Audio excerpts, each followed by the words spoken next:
Hey everybody, welcome again to the Speedb live stream.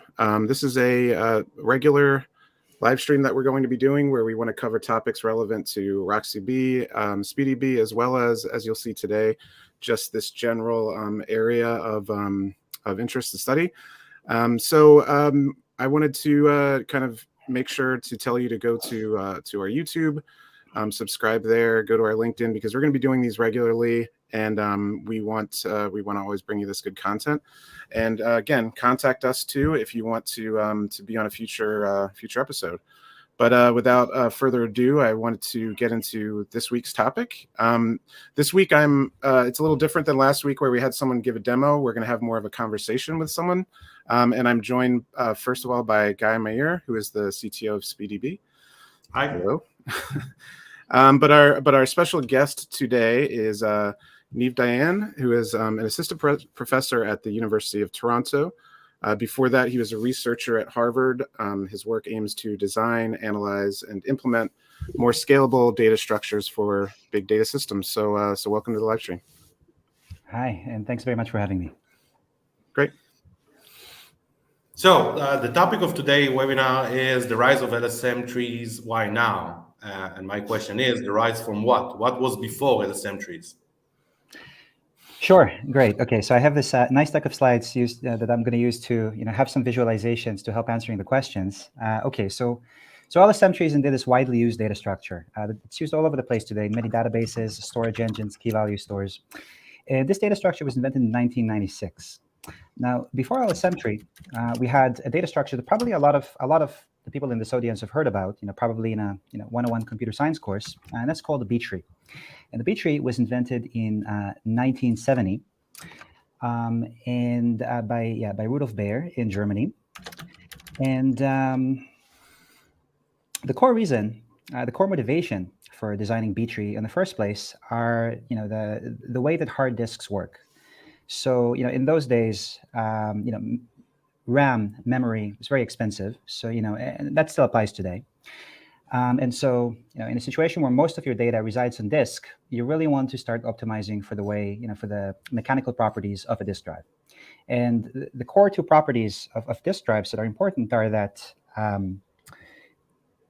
random accesses are quite slow. So for every time that we want to read data from a random location on a disk drive, the disk head, has to move, and then we have to wait for the disk itself to spin into position. Meaning that, looking for random locations is very expensive on disks. But once you're actually already at the position where you're trying to read from, continuing to read more data is much cheaper because the data just kind of spins very rapidly into position. So B-tree was invented in 1970 to try to really optimize for the properties of hard disk drives. Can you give us a really high-level explanation of what are B-trees? Sure. Okay, so to really understand B-trees, I think it's very useful to compare them conceptually to just a regular binary tree. So binary trees are these data structures that we've studied in probably Introduction to Algorithms course, and both of these data structures essentially have a similar API, right? They both answer queries to retrieve a given value associated with a key, but their structure is similar but also different in an important way. So with a regular binary tree, and this could be an AVL tree or a red-black tree, there are many variants of them with slightly different properties. But the core is this: every node in your search tree has just two children, and that also means that each one of the nodes in the tree is relatively small. So a node size of 16 bytes makes sense for a binary tree. That's enough for, say, 2 pointers and a search key. And this fits the properties of RAM pretty well because RAM is byte addressable. So it makes complete sense to read small chunks of bytes at a time and use them to navigate to the next key you're trying to read. But the binary tree architecture doesn't make a whole lot of sense for storage, so for hard disks. And the reason for that is that for each node that we traverse with a binary tree, we have to make a random hop, right? And as we discussed just previously, these random hops are extremely expensive for hard disk drives. All right, for each one of them, we're going to have to wait for the disk head to spin into position. That's going to take at least 10 milliseconds. And that's going to be, that's much, much slower than anything else that the computer is doing. So the core design innovation of a B tree is just to have, say, fatter nodes. And what I mean by that is each node in a B tree contains many, many different keys that are logically adjacent. But the fact that each node now, so each node can now, it can be quite large. Node size between 4 kilobytes to 64 kilobytes, and even in the order of a few megabytes, is pretty common. And this precisely suits the characteristics of hard disk drives because it allows us to, the large fan out of the B tree allows you to have a much shallower tree, which means that as you traverse the tree downwards, you're going to have a lot fewer hops that you have to do. So you'll have a lot less random accesses. But for each one of these random accesses, you're going to read more. So in some sense, a B tree is shallower, but wider in some sense. But that's okay because once the disk spins into position, we can continue reading sequentially pretty quickly. So these are roughly speaking the performance properties of these two structures. With a binary tree, you have log of n base 2 levels. Whereas with a B tree, you have the number of levels in the tree is log of n base b, where this b here is the number of entries, the number of keys that fit into each one of the nodes in the B tree. That gives you a much, much shallower tree. A typical depth for a B tree is probably not more than 3 levels. So with 3 random disk accesses, you can find the key we're looking for. Unlike a binary tree where typical numbers will be between 10 to 20, right, for the same data size. So that sounds very good. What are the main problems with B tree? Yeah. Okay.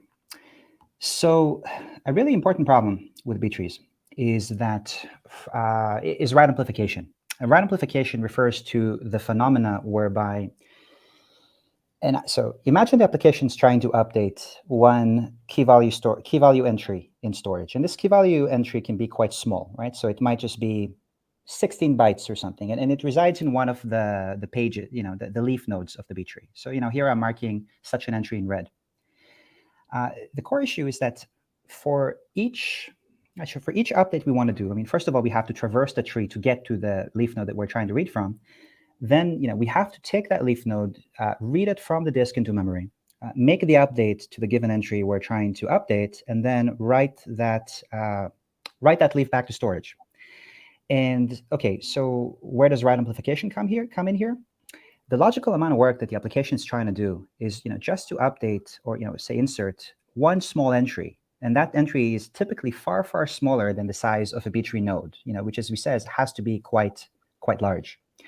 And that means that when you're writing the B tree node back with the update that you've made, the amount that you're writing back to disk can be orders of magnitude larger than the logical update that the application tried to do. So, so if you're looking, so route amplification, so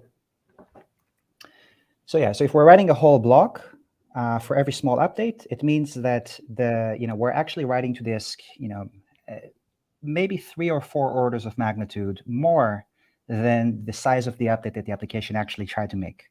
And that can be an issue. And we'll return to this point later on as well. So that's problem number 1. But there's actually another problem, and that problem is space amplification. And space amplification refers to the size of the data structure in storage relative to the logical amount of data that the data structure actually stores. So it's the ratio between the physical size of the B tree relative to just the raw size of the entries that we're storing in there. And okay, so the reason for space amplification with a B tree is that each node in the B tree has a certain amount of padding, and this padding is just free space. And this amount of free space typically ranges from 50% empty to maybe 30% empty, and this free space is there to be able to allow the B tree to ingest new insertions. So if you didn't have this padding, right, you would essentially have to rewrite the B tree for every insertion, which we definitely don't want to do. So we have that padding as gray space to be able to insert new stuff. But that padding also damages us in terms of space. So this is why the physical size of a B tree is typically 30 to 40% larger than the raw size of the data that it is actually stored in that B tree. Yeah, so these are the two problems. So write amplification and space amplification with the B tree are quite high. Okay, so I guess that as data sizes continue to grow out there in the world, and as you need to store more and more data and store it quickly, the right amplification factor and the space amplification factor becomes a bigger deal. So what is the answer to that? Yeah, that's exactly correct. So these very problems of B trees, the space amplification and the write amplification, you could make the argument that up until the 90s, and maybe for many applications today as well, these trade-offs are fine because a B tree is really good at optimizing for fast search on storage. But in the early 2000s, sort of two industry trends start to occur, and they make the negative sides of B tree more. They begin to affect more applications. And the first one of these factors is that in the early 2000s, the so-called big data era commences. And this means the data across many, many applications is starting to grow at an exponential rate with respect to time. Right? We've all seen these curves of data growing exponentially with respect to time. And probably a big driver of that was just that storage is becoming so much cheaper. So, we're just storing a lot more data. But overall, the fact that we're now storing exponentially increasing amounts of data means two things. First of all, we care a lot more about space. So it's important for the data structure that stores this data to store it as compactly as possible, right? Because we just have a lot of data and we want it to be compact. And the second thing is, given exponential data growth, the proportion of application writes in many workloads is increasing relative to the proportion of reads. So while B trees optimize, essentially as much as possible for reads, while trading off the performance of writes, we're now in a position where we want new data structures that better accommodate rapid data ingestion. And okay, so this is one trend that starts to happen. There's actually yet another trend that kind of exacerbates this. And this trend is the rise of SSDs. Right? So SSDs are becoming very widely used sort of in the mid-2000s. And SSDs, they're much, much faster than hard disk drives, which is perfect, but they're also more expensive. So if we're now storing our data on an SSD, it's even more important than before that the data is stored compactly because the SSD is just more expensive. So, we care about space usage on the SSD. But the second point is that actually issuing writes to an SSD are more expensive than reads, right? So a write operation to an SSD takes a factor of 2 to 3 times more time than making a read to the same unit of data. Moreover, SSDs also have a phenomena of internal garbage collection, which further exacerbates the amount of your internal write amplification. And so basically SSDs make it even more important to save space and reduce write amplification because writes are more expensive and space is more expensive. All right, great. So that's caused the rise of the LSM trees. Can you quickly describe what is an LSM tree? Yeah, sure. Yeah. Yeah. So, okay. So in a nutshell, LSM-Tree is really designed to address, these two problems that we've seen that characterize B trees. So with LSM-Tree, the core is very, very simple. There are just two design principles that you apply to try to fix the problems we've seen before. And the first one of these is that instead of, whenever we have an update or insertion, instead of making that update to a particular location, in a B tree, reading that location, making the update, and then storing that leaf back to storage, what we're instead going to do is apply all insertions and updates and deletes out of place. So we're essentially going to store all modifications to the database in a buffer in memory. When this buffer can be a few megabytes in size. It just stores all the deltas that we've made to the database. And when this buffer fills up to capacity, we seal this buffer and we sort it by key. So essentially, this buffer becomes a sorted contiguous array. And we then, okay, so it's kind of the first design decision, right? Buffering. And the second one is we sort merge these new entries into existing sorted arrays in storage. And we do these sort merge operations in using large bulk sequential writes. And this essentially is what allows us to transform random accesses completely into just sequential writes on the SSD. And I should also say that there are different variants of LSM-Tree, right? So so as I said, LSM-Tree implements a compaction policy that the basic unit of storage is you have these sorted arrays just contain sorted key value pairs, and LSM-Tree has to compact or merge these sorted arrays to restrict their overall number, because eventually queries have to search all of these sorted arrays, and that can get in the way of your query cost. So So to that end, LSM-Tree implements a compaction policy or a merge policy. But then, interestingly, you can actually tune that compaction policy. You can tune the eagerness of that policy to strike different trade-offs between the cost of reads and writes. So, for instance, so the two classic compaction policies that exist today for LSM-Trees, they're referred to as a leveled LSM-Tree or a tiered LSM-Tree. Tiered LSM-Tree, this is also often referred to as universal compaction. But the core difference in a high level, without really going into the technical details, are that a leveled LSM-Tree performs more eager merging, which means that there are going to be fewer sorted arrays for us to have to search. But on the other hand, we're doing more compaction, so there's more overhead on the write path. So writes are going to be more expensive.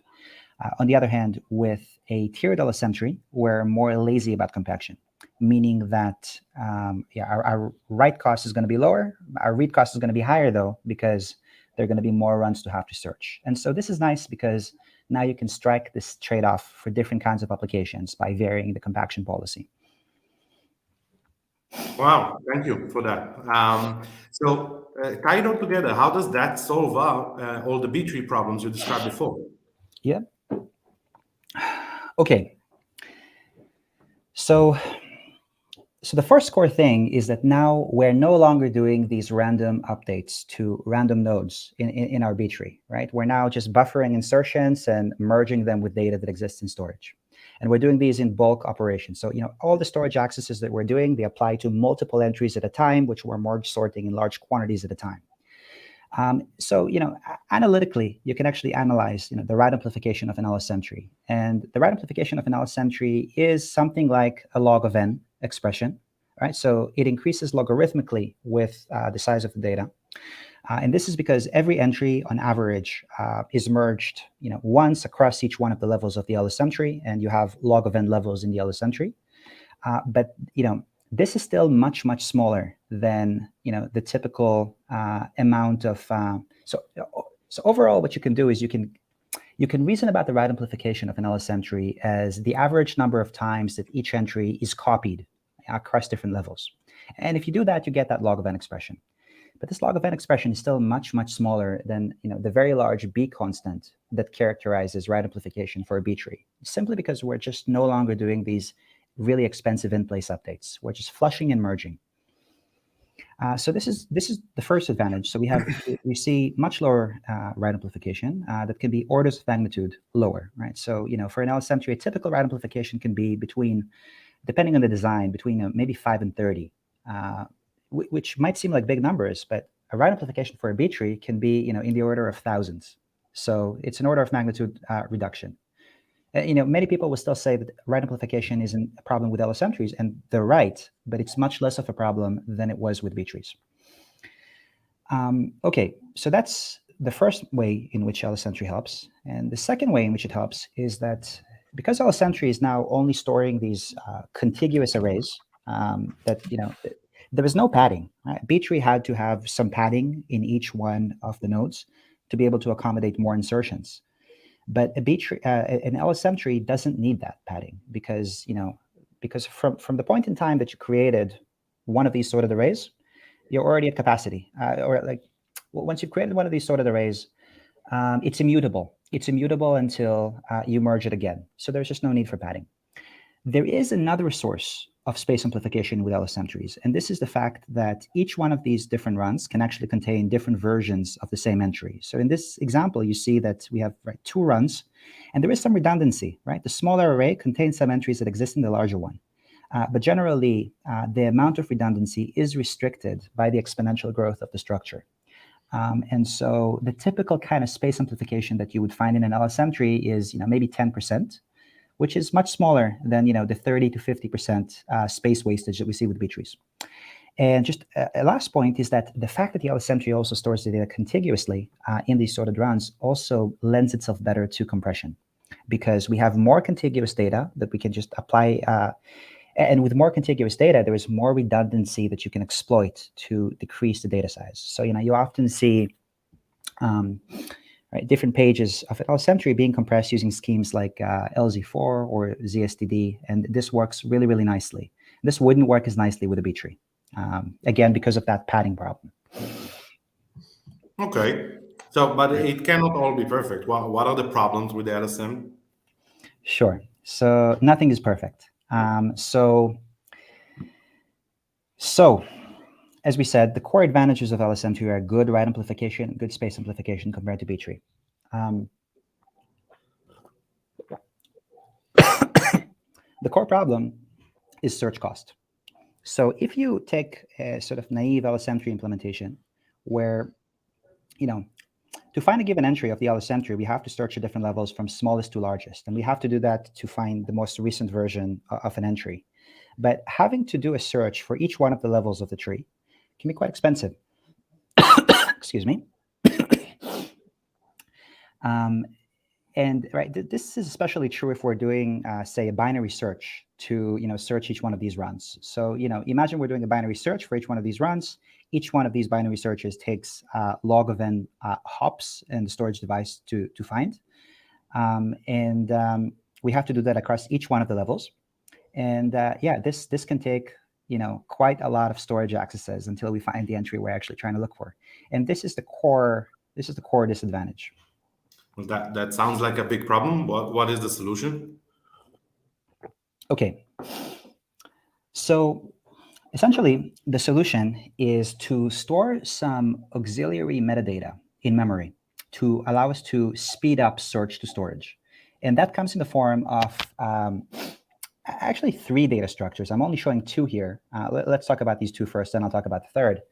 But the first one of these is a block index. And the block index effectively contains the first key of every storage block of each one of these arrays. And so this allows you to do the binary search in memory to be able to find the storage block in each one of these arrays that contains the key you're looking for. And so it allows you to access the relevant key, the start of the relevant key range you're looking for with just 1 storage access. So that already drastically improves query performance at the expense of some memory. Okay, so that's good, but with the block index alone, we would still have to do multiple storage accesses across multiple levels. And so in addition to the block index, there's also typically a Bloom filter associated with each one of these runs in storage. And a Bloom filter, for those who haven't seen them before, a Bloom filter is a compact probabilistic data structure that allows you to answer set membership queries. And basically, on the read path, we can check each Bloom filter for each run before we actually access the run in storage. The Bloom filter can tell us if the key doesn't exist, and because the Bloom filter is just a sort of compressed representation of the set. And if the Bloom filter tells us that the key doesn't exist, we can skip accessing that run completely. We know for sure it doesn't exist. However, Bloom filters do have a problem, right? It's a lossy compression of the data set, and so Bloom filters can return false positives. So it is possible for a Bloom filter to tell you that a key exists, for you to have to search for the key in storage, not to find it, and then to have to continue. And generally speaking, the more memory that you assign a Bloom filter, the fewer false positives take place. And this leads to a nice trade-off between the amount of memory in your system and query cost. So basically, you're solving that problem by just pouring memory at it. In some sense, yes. In some sense, yes. But the amount of memory we're using is a lot smaller than the size of the actual data.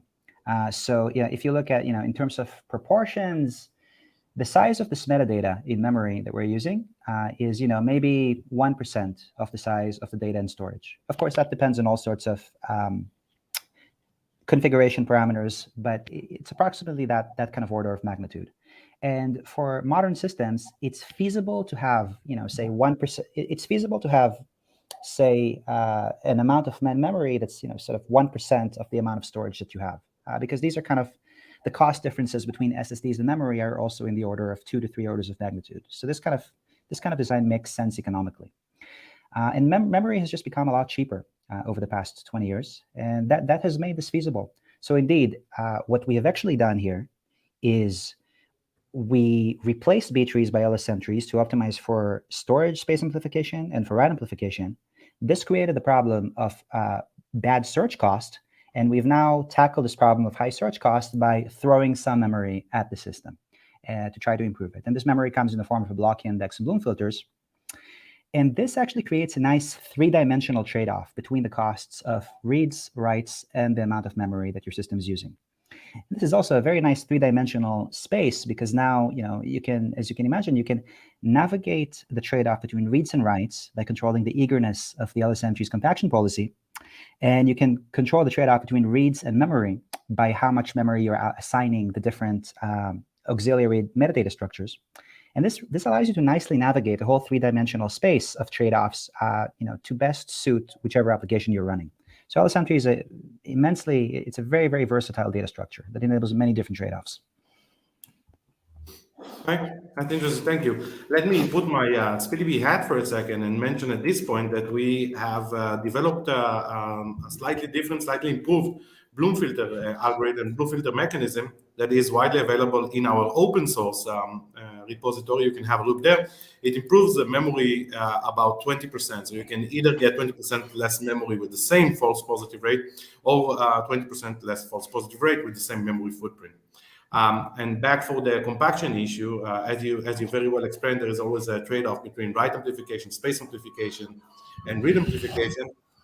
We have developed a new multi-dimensional compaction methodology that takes a bit out of the level compaction, a bit out of universal compaction, and a bit out of a brand new technology. And we came to a slightly different trade-off. So there is a much less trade-off between the space amplification, the write amplification, and the read amplification. Now, it sounds like there's a lot more innovation to be done within the LSM-Trees since A, it's kind of new, and B, it always a play between different amplification factors. And do you want to compact more? Do you want to save on memory? Do you want more write amplification? Or do you care about space padding? So can you tell us a bit what's going on in the academy with the new research about LSM? Sure, of course. I can just kind of touch on it. And everything we've done in this talk really just kind of scratches the surface. And if we were to go into all the details of all the research and work that has been done in LSM-Tree in both industry and academia, right, this could cover a whole computer science course. But from my perspective, the one still biggest issue with LSM-Trees is the performance of range queries. And a range query is a query that tries to get all keys in your database between two keys. So, here I'm trying to get all keys between keys X and Y. And to do that, I have to make a scan of each one of the arrays in storage. The core problem with respect to range reads is that modern filter designs can't actually handle range reads. So kind of Bloom filters that are often used in LSM-Trees, they're not designed to help you with range reads. They can only help you with the point reads. And this means that a range read actually has to search each one of the levels. It's not able to skip them. And this means that, even though we've thrown memory at the problem to improve point reads, range reads still suffer. And that's the core trade-off that people have to deal with when they're using LSM-Trees. These range reads are not terrible if, they're quite, large. Because then you're anyways doing large sequential writes on the drive, but these range reads are especially problematic if they're trying to retrieve a small range of keys, because then you have to do really one random hop for each one of the arrays that you have, and that can be problematic.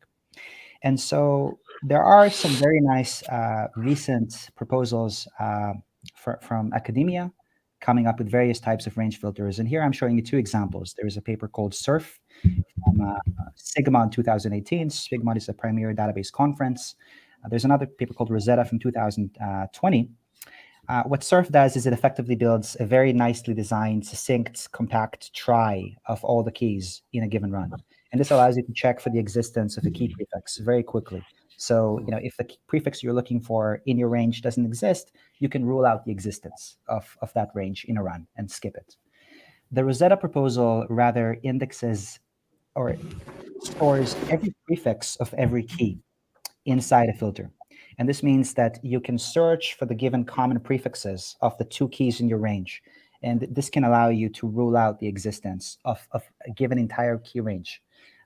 But even though these are very nice steps, there's probably still a lot of work we can do here. So more work we can do can come in the form of these range filters take up quite a lot of space, and they can be not so CPU efficient. And so this is a very hot area of research right now. And as far as I see it, it can be quite promising as we go forth in the next 5 years. Oh, thank you. That's very interesting. Indeed, range query is the unsolved problem. Interesting to see some research there. I'm sure we'll get to it. First of all, Niv, thank you so much. I'm shocked that we were able to do that in 30 minutes. Now, happily back to Brian to see if there are any questions we can answer.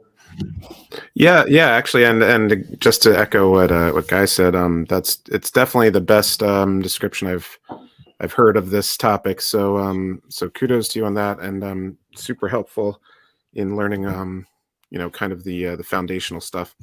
But we do have two questions. One here is by Rowan Puri. I'm asking if you have any views on BW tree, or if you're familiar. BW tree, as far as I understand, is a data structure from Microsoft. Is that right? Yeah, I think that's right. Yeah. That's a very nice data structure, I believe, from 2013. I believe that this data structure has also been widely applied, maybe in the context of Microsoft Azure. This data structure actually tries to take a B tree and modify it to become more write optimized. So basically, the objective of the BW tree is the same as the motivation for an LSM tree. You're trying to optimize for writes. And the way that the BW tree does this is it also buffers insertions, but the BW tree actually transitions the B tree from being a physical construction into being a logical construction. So you're buffering insertions to different B tree nodes in memory, and then you flush them to storage in one unit. But then the BW tree has to maintain an indirection table from each logical entry to the conceptual B tree node that entry actually corresponds to. And that indirection can take quite a lot of space to store. And also, at some point, if you have range reads, right, a range read actually has to traverse multiple logical B tree nodes. And now, because of the way that BW tree does this, each one of the entries that belong to a given logical node of the B tree might be in a different location in storage. So, right, this means that you can have quite a few storage hops to do range reads. I haven't actually made a sort of apples to apples comparison between LSM-Tree and BW tree, and so I don't want to make any strong statements about which one of them is better. But what I will say is that both of them really try to address the same fundamental problem. Both of them are interesting, and they take a different design approach to the same problem. Great, thanks. It looks like also next question we have is asking for some more information on the third way of speeding up the read. Yeah, thanks for that. I forgot about that. But basically, the third auxiliary data structure used to speed up reads is the block cache. So this is kind of a buffer pool that allows you to store frequently accessed data in your memory. This is especially useful if you have a skew in the workload, right? So if there are some pages or some key ranges that you're really targeting with a lot of queries, these are just going to be kept in memory, and so you don't have to do storage accesses to retrieve them. The block cache becomes less and less effective as the workload becomes more randomly distributed, because then the data that you're actually trying to access, it's less likely to be in the cache. So Depending on the workload, you might actually want to configure how much memory you assign to these different data structures. So, the more uniformly random the workload is, the more you want to assign memory to Bloom filters and maybe even to your buffer. Setting more memory to the buffer will actually decrease the number of levels in the tree. So, you're going to have fewer hops. But the more read skew that you have in the workload, the more you want to assign memory to the block cache to exploit that skew and keep hot stuff in memory. Great. I think we got one more question here. It's kind of a two-parter, but can the compaction affect the disk usage, especially SSDs? And then also kind of a concern that LSM looks complex to maintain. Yeah, okay.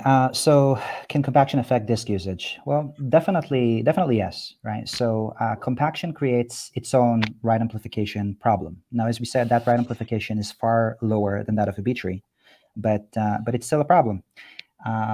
Writes on SSDs take longer than reads, and actually SSDs also have the problem that the more you write to them, this compromises the lifetime of the SSD. So SSDs eventually die as you write data to them. So in that sense, it's important to try and reduce write amplification for an LSM tree. But as we said, there are fundamental trade-offs. So we sometimes it's possible to come up with an algorithmic innovation that will improve write cost without significantly degrading the other cost metrics. But at some point, you kind of hit the laws of physics. In order to continue to improve write amplification, you have to compromise one of the other cost metrics, and so you have to play with trade-offs. And as we said, the LSM-Tree space is versatile, so you can actually tune the LSM-Tree to strike the best trade-off for whichever application you're running. Now, you're also right in the sense that LSM-Tree is more complex. So if you look at something like RocksDB or Speedb, right, there are many tuning parameters that you can use to optimize for various different use cases. And that's complex, but there's also power in that complexity because it allows you to do a lot of things. So LSM-Trees are indeed a lot more complex than B trees to maintain, but you can achieve much better performance with them for some workloads. And I don't mean to say that LSM-Trees dominate B trees in every way. B trees are probably still the best data structure if you have short range reads, and a lot of them. But in the presence of a lot of get queries and a lot of writes, LSM-Tree becomes the best data structure. So we're always navigating trade-offs. Great. Yeah. So I think that's all of our questions. But this has been great. I definitely want to thank you for your time, and hopefully we can have you back in the future to talk about some of this other things you're working on, other things you know about. So thanks. I'd be happy to. Thank you. Thank you very much. Thanks. Yeah. And Guy, I'll see you around the office.